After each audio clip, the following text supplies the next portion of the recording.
il y a une idéologie très puissante et si tu veux, quand tu fais l'ENA, quand tu fais les grandes écoles aujourd'hui de politique, c'est ce qu'on t'apprend.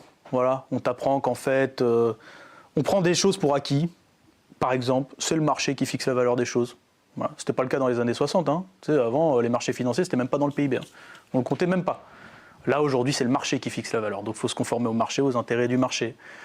Il faut absolument libérer, que l'État soit utilisé pour libérer les entraves à la compétition, etc. Il faut que le marché soit libre et non faussé.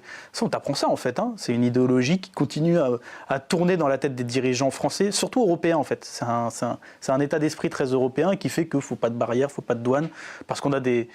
Mais c'est des modèles mathématiques, hein, presque, hein, pour certains, tu vois, d'optimisation, Donc bon, ils sortent d'école avec ça. Et puis, vu qu'en plus, ils se fréquentent tous, ils sont tous potes, si tu veux, ils sont en relation directe avec les demandes du grand patronat. Ça, c'est gratuit. T'as déjà été les infiltrer ou... Non, mais Comment tu peux dire qu'ils se connaissent mais tous Je me fais l'avocat du Non, diable. ils se connaissent pas tous, ça serait injuste. Puis c'est pas un truc de pourri, tu vois.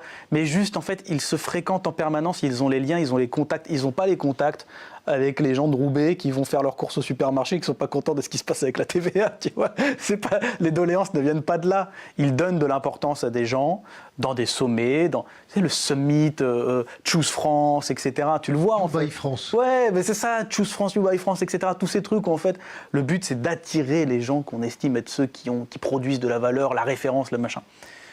Donc il y a une clé de lecture à ça, ou c'est simplement genre la kermesse où on appelle les copains pour récolter un peu de fric et pour pouvoir briller sur les plateaux télé?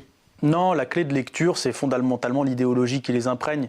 Après, ça peut arriver qu'il y ait des potes, mais tu vois, moi, j'annonce pas de trucs sans avoir d'éléments tangibles. Il y a eu des pactes de corruption qui ont été soulevés par Olivier Marleix ou autre sur Alstom ou autre. Ça c'est des choses qui arrivent.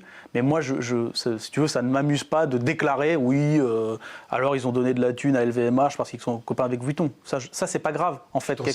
J'en sais rien, je le sais pas. Par contre, ce que je sais, c'est que Bernard Arnault, en ce moment, il met la pression pour pas que le projet de loi de finances y passe. Et il le dit clairement, il l'a dit dans une conférence de presse, c'était hier ou aujourd'hui, d'ailleurs, je crois que c'est très actuel.